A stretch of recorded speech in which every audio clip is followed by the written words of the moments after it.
तो आप इसको गुर्जर प्रतिहार भी लिख सकते हैं। ठीक, गुर्जर प्रतिहार राजवंश। गुर्जर प्रतिहार राजवंश जो कि हमने मैप में देखा, राजपूतों के उदय से पहले उस क्षेत्र पर इन्हीं का अधिकार था। समझ रहे हैं? राजपूत मतलब राजपूत वो। और पाल जो थे वो बौद्ध धर्म से ज्यादा वो थे, मतलब आपने देखा महाविहार वगैरह को दिया, और नालंदा की बहुत अच्छी खबर ली, विक्रमशिला विश्वविद्यालय बनाया। तो बौद्धों से ज्यादा इंक्लाइंड थे, बौद्धों से ज्यादा एक तरह से उपासक थे। लेकिन ये लोग जो थे गुर्जर प्रतिहार, ये विष्णु के उपासक थे, विष्णु उपासक। एनसीईआरटी इसको विष्णु उपासक बोलती है। समझ रहे हैं? और कुछ इसमें शैव उपासक भी थे। और इसका जो संस्थापक था उसका क्या नाम था बताओ? भोज। हाँ, भोज या मिहिर भोज। तो भोज या मिहिर भोज, मिहिर भोज। तो मिहिर भोज इसके क्या थे? संस्थापक थे। समझ रहे हो? कौन आ रहा है क्या जी? तो मिहिर भोज इसके संस्थापक थे। समझ रहे हैं? और मिहिर भोज ने, चूंकि ये विष्णु के उपासक थे, एक उपाधि ली थी आदि वराह की। आदि वराह। समझ रहे हैं? ये उन्होंने एक उपाधि धारण की थी। आप आगे देखिएगा कि उससे पहले भी आपने देखा है, जैसे गुप्ता राजाओं ने महाराजाधिराज, विक्रमादित्य और अलग अलग उपाधियां धारण की थी। तो राजा, तो ये चूंकि हिंदू थे तो इन्होंने अपने आप को आदि वराह या इन्हें वराह मिहिर भी कहा गया, क्योंकि आदि वराह का वो लिया क्या, आदि वराह की उपाधि ली, तो इन्हें क्या कहा गया? वराह मिहिर। ये कन्नौज पे अधिकार किए और लगभग 1 सदी तक इन्होंने कन्नौज को अपनी राजधानी बनाई। कन्नौज पे तीनों का अधिकार हुआ, मैंने आपको बताया था।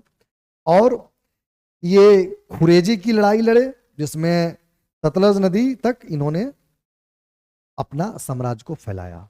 लगभग सतलज नदी तक ये पहुंच गए थे। ठीक। हाँ, ठीक, ठीक है। उसके बाद ये मिहिर भोज के बाद आए महेंद्रपाल। महेंद्र, राजा महेंद्र। मैं इसमें पाल लिख दूंगा तो आप समझ लीजिएगा कि कहीं ये पाल राजवंश का तो नहीं है। जी नहीं, पाल नाम होने के बाद भी ये कहाँ का है? प्रतिहार का। तो टाइटल पे ज्यादा कंफ्यूज मत करना है। महेंद्र ने बहुत सारे युद्ध लड़े और कुछ में सफलता भी मिली, कुछ में असफलता मिली। जैसे कि इन्होंने ये कुछ समय तक सतलज पे हावी नहीं हो पाए, इन्हें सतलज से पीछे ढकेला गया। एनसीईआरटी कहती है कि इन्होंने अपनी सीमा का विस्तार लगभग बंगाल तक कर लिया था। इन्होंने सीमा का विस्तार सतलज नदी तक किया, आपने देखा सतलज नदी, सतलज नदी तक। और इन्होंने बंगाल बिहार तक अपनी सीमा का विस्तार कर लिया था। बहुत ज्यादा समय के लिए ना सही, लेकिन इन्होंने बंगाल बिहार को एक समय के लिए जीत लिया था। समझ रहे हैं? और इनके समय एक यात्री आया था, अल मसूदी। इनके समय एक यात्री आया था जिसका नाम था, यात्रियों के नाम एकदम याद रखना है, बहुत इंपॉर्टेंट हो जाते हैं। अल मसूदी। और ये कहां का था? ये था बगदाद का, बगदाद का। ठीक, ये सारी चीजें आपको लेकर चलना है। तो अल मसूदी उधर से आया, कहो वाहिल्लाह, ये तो बहुत बड़ा साम्राज्य है। और यही यात्री सब आते थे, वहां पे जाकर लिखते थे, ओ गजब था। वो जो इस तरह से कपड़ा पहनते हैं, ऊपर से हॉकिंस वाला रिबनमा डालते हैं, देखे होंगे आप लोग। प्रेशर कुकर का रिबन वाला जो ड्रेस पहनते हैं, अब वहां पे जाके लिख दिया, वहां का राजा पढ़ा, अच्छा इतना मतलब अमीर है भारत, अब क्या किया जाए, अटैक किया जाए, लूटा जाए, या तो शासन स्थापित कर लेंगे या नहीं तो लूट के भाग जाएंगे, धन दौलत। इसलिए ये लोग बहुत खतरनाक होते थे, आके जाते थे टोह ले लेके, अरे कितना सोना है, जैसे कि होता है ना, चोर सब क्या करता है, पहले आपके घर में आएगा, टोह लेगा, अच्छा 5 किलो सोना है आपके घर में, कितना जेवर बनाए हैं, आप भी अपने धौंस में, अरे इस बार तो नथुनियों बना लिए और इस बार मंगलसूत्र वो बना लिए, 5 लाख लग गया, पक्का मंगलसूत्र बनाए हैं। उसके बाद चोर गया, और जिस दिन आपकी सिक्योरिटी कमजोर हुई, आप घर से बाहर रहे, कहीं पे भी रहे, ताला टूट गया आपका, गलती आप ही की थी, दिखावे के चक्कर में आपने दिखा दिया सब कुछ। वही ये लोग बाहर से आते थे, अल मसूदी आए, और इससे पहले भी आपने देखा कि बहुत सारे यात्री आए, जैसे सुलेमान आया था, अरब व्यापारी, वो सब आते थे, टोह लेते थे, जाते थे, उधर के लोगों को बताते थे, समझ रहे हो। उसके बाद एक महीपाल की भी चर्चा है एनसीईआरटी में, तो एक देख लेते हैं, लेकिन उसका बहुत ज्यादा उतना वो नहीं है। तो बस महीपाल के बारे में ये लिखा गया है। अब देखिए, नाम है महीपाल, लेकिन राजा कौन सा है, गुर्जर प्रतिहार का, याद रखना है। महीपाल के बारे में बहुत ज्यादा नहीं लिखा गया, उसके बारे में बस इतना लिखा गया है कि वो एक नाटककार था और कवि था, ठीक। वो अपने आप में एक नाटककार और कवि था, और इसके अंदर में एक नाटककार और कवि और रहते थे जिसका नाम था राजशेखर। अब इन नाटककारों और कवियों को भी याद रखना है, ठीक। जिस तरह से यात्रियों को याद रखना है, उस तरह से इन कवियों को भी याद रखना है, क्योंकि कवि बहुत इंपॉर्टेंट हो जाता है। कवि राजशेखर, पूछ देगा आपसे कि कवि राजशेखर किसके दरबार में रहते थे, तो महीपाल के दरबार में रहते थे, जो एक गुर्जर प्रतिहार शासक था। अब कवि महत्वपूर्ण क्यों हो जाता है, क्या लिख रहे हो, अच्छा, कवि महत्वपूर्ण क्यों हो जाता है। कवि बहुत अनोखे जीव हैं। हर राजा आप देखिएगा कि कवि रखता है, कारण क्या है, हर राजा का दरबारी कवि है। आप तो ऐसे सिंपल राजा हैं, अगर आप इतिहास में, कोई भी राजा अगर इतिहास में अपना नाम दर्ज कराना हो चाहता है, तो उसको अपने दरबार में कवियों को प्रश्रय देना पड़ेगा, क्योंकि कविताएं बहुत दिन तक जिंदा रहेगी, समझ रहे हैं। और उस समय हानिकार तो नहीं होते थे, कवि ही इंपॉर्टेंट होता था। तो अब आपने अपने जीवन में क्या क्या किया, अगर आप पर कोई कविता या कहानी नहीं हो, तो आप क्या फायदा, आगे की पीढ़ी कैसे जानेगी, आगे की पीढ़ी को क्या पता चलेगा। वो तो बस जैसे राजाओं की सीरीज पढ़ रहे हैं वो भी पढ़ लेंगे। इसलिए आप देखिएगा, चंद्रबरदाई ने जब पृथ्वीराज चौहान का पूरा वर्णन किया, 8 गज 24 अंगुल, अंगुल अष्ट प्रमाण, ता बैठा सुल्तान है, मत चूको चौहान, उसने वर्णन किया किस तरह से उसकी आंखें फोड़ दी गई और फिर भी उसने तीर से मारा। जो भी है, कभी अतिशोक्ति भी लिखेंगे, इतिहास उसको प्रमाणित नहीं करेगा, लेकिन ये तो प्रमाण मिला कि पृथ्वीराज चौहान बड़ा बहादुर था। इसलिए शिवाजी के कवि, राजकवि है भूषण, समझ रहे हो। राणा के बारे में भी लिखा, जब तक राणा ने सोचा उस पार, तब तक घोड़ा था उस पार। चेतक के बारे में लिख रहा है कि जब तक मन की गति से चल रहा है वो, जब तक आप सोचिएगा तब तक वो नदी पार कर लेगा। कवियों की ये महिमा है। और आखिर वाल्मीकि भी तो कवि ही थे।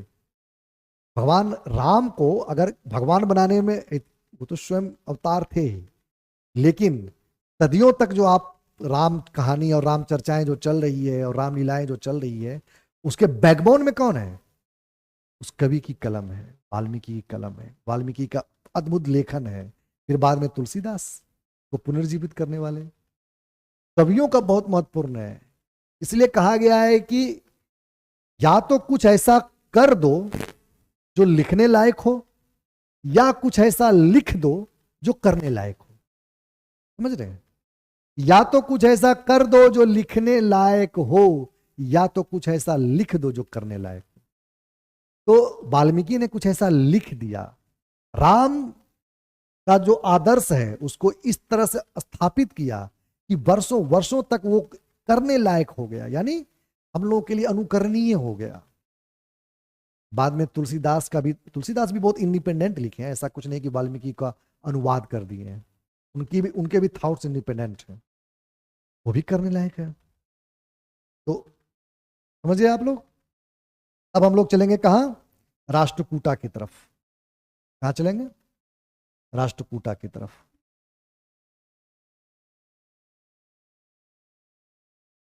राष्ट्रकूट, अद्भुत।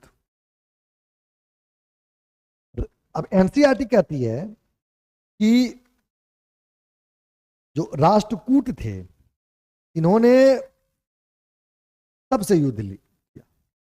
इनकी विपत्ति ये थी, आप मैप में देखिए, पालों के इस तरफ कोई ऐसा कोई विशेष साम्राज्य है नहीं, आप देख सकते हैं। पालों के इस तरफ ऐसा कोई विशेष साम्राज्य नहीं है। एक बार इसको डिलीट कर देता हूं, जो भी मैं घेरा घेरी किया हूं, ताकि आपके लिए आसान हो जाए। ठीक, आप मैप में देखिए, मैं यहां दिखाना चाह रहा हूं कि राष्ट्रकूटों के संघर्ष जो थे वो पाल और प्रतिहार से थोड़े ज्यादा थे। प्रतिहारों के भी कम नहीं थे, लेकिन राष्ट्रकूटों के थोड़े ज्यादा थे। देखिए कैसे।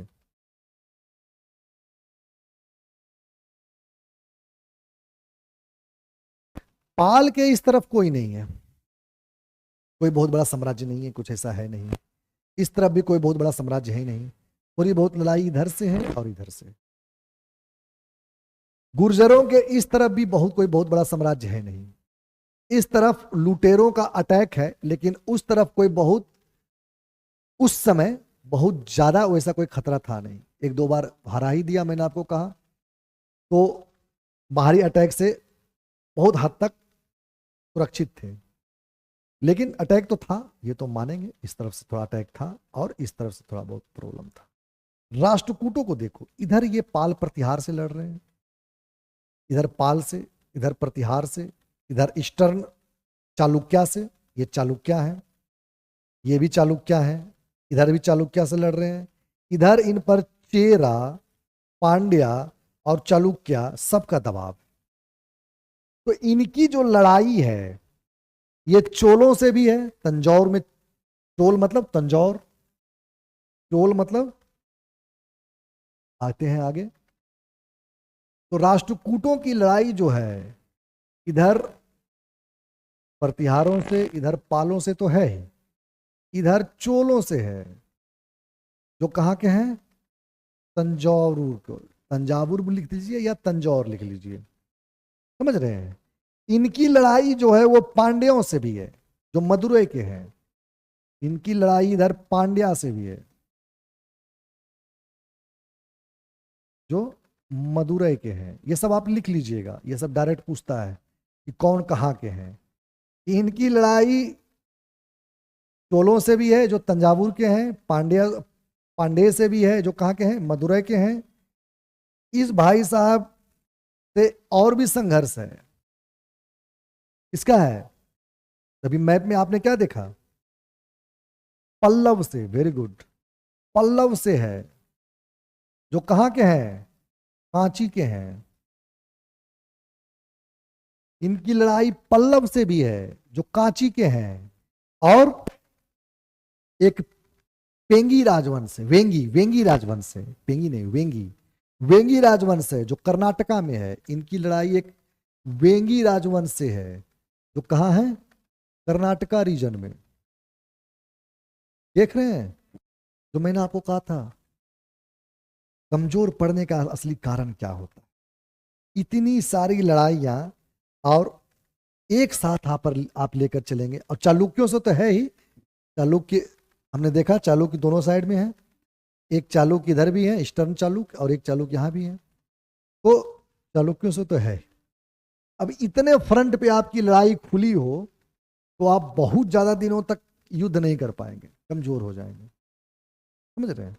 और राष्ट्रकूटों के साथ वही हुआ, राष्ट्रकूट कमजोर पड़े बार बार। तो राष्ट्रकूट में कुछ राजाओं के नाम हैं, जो आप लिख लीजिए। जैसे कि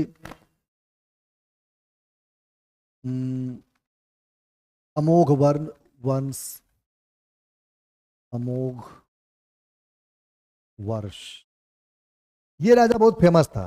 इसकी कहानियां हमेशा सुनाई जाती है। इससे पहले आया था गोविंद तृतीय, गोविंद तृतीय। इसमें ज्यादातर राजाओं के नाम ही डायरेक्ट पूछ देगा आपसे, और पूछता आया है प्रीवियस ईयर में।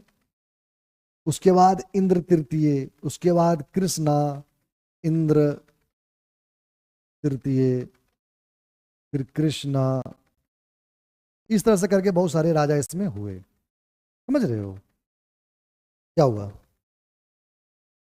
दिखाओ।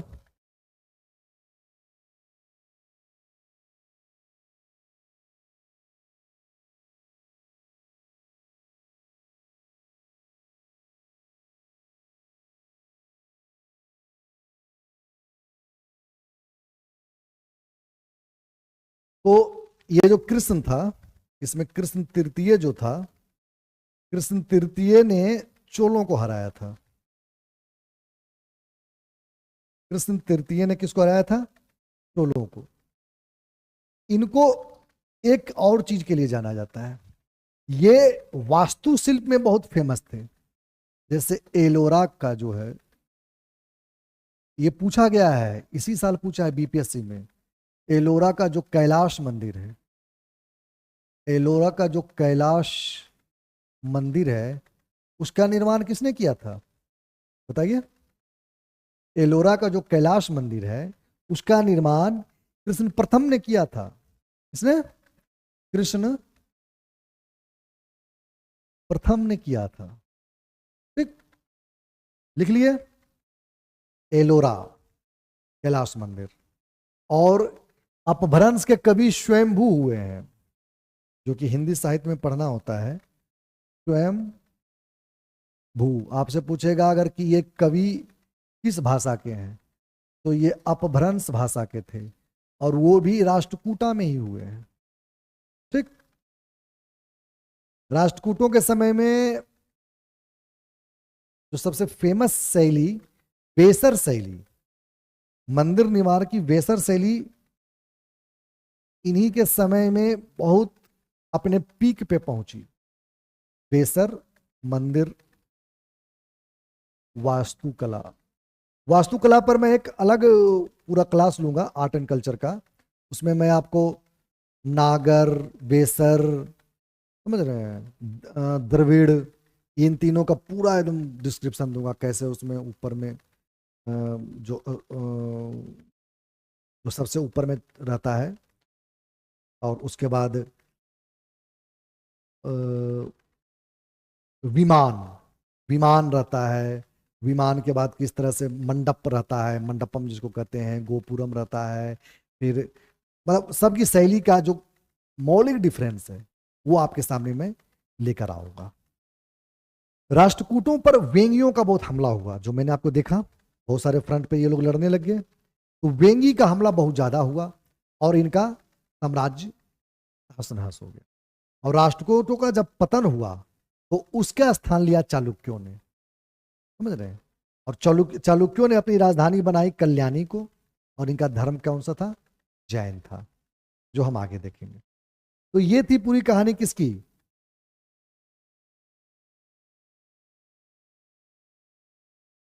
हाँ, वो मैंने आपको क्या कहा कि मैं आपको पूरा आर्ट एंड कल्चर जो पार्ट है, वो अलग से, वास्तुशिल्प, वास्तुकला, ये एक अलग से लेकर आऊंगा। अभी हम लोग सिर्फ और सिर्फ क्या देख रहे हैं? राजवंश, साम्राज्य, इनकी बातें देख रहे हैं। क्योंकि ये जो चैप्टर है, मध्यकाल जो है, इसके दो ही पार्ट हैं। एक तरफ राजा और समाज पढ़ना है, और दूसरी तरफ आर्ट एंड कल्चर पढ़ना है। तो अभी हम राजा एंड साम्राज्य पूरा क्लियर कर लें, ठीक, उसके बाद हम लेकर आएंगे आर्ट एंड कल्चर। कारण क्या है? ये अभी हम इसको इसलिए स्टार्ट किए क्योंकि ये जो है, ये नेग्लेक्टेड है।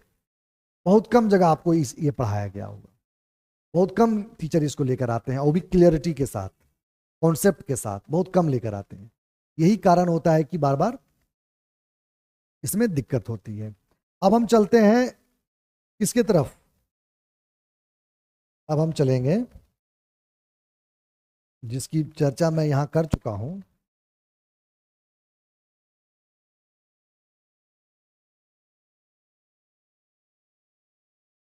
ये तीनों तो हो गया। अब आगे हम लोग देखेंगे चोल। चोल एक तो एंशियंट चोल है जो हम एंशियंट इंडिया में देखे हैं। अब जो हम चोल देखेंगे ये मिडावल इंडिया वाले चोल होंगे, 800 से 1300 ईस्वी वाले चोल साम्राज्य।